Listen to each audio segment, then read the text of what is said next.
Sada. Isa da na ay. Wala akong sagod dyan to siya na duha. Silong siguro. Silong. Haim ba yun yung itinda? Boulevard? Order yun. Package ba yun? Food package.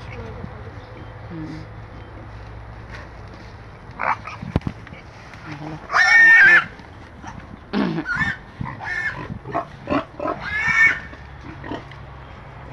Thank you. Dik.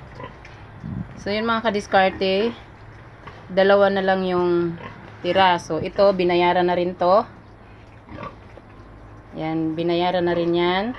May marker na nga kulay green. So isa na lang yung natira. Sa 4 na litsonin natin sa 3 batch na 4 na piraso. So isa na lang yung natira. So mamaya mga kadiskarte, pakita ko sa inyo kung magkano yung kinita natin sa loob ng 28 days, no? So 28 days sila kasi nabili natin ito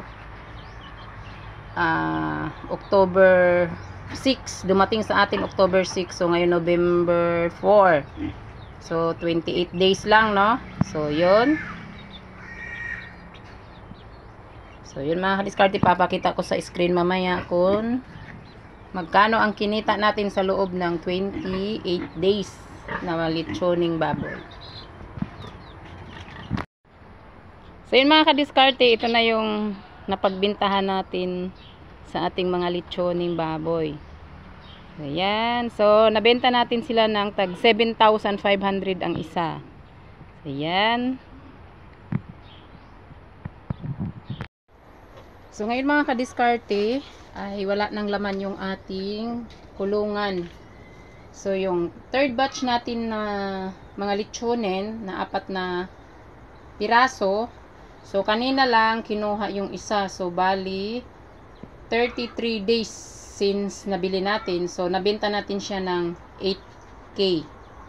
So yun, wala nang laman. So bibili na naman po tayo ulit sa pang 4 na batch.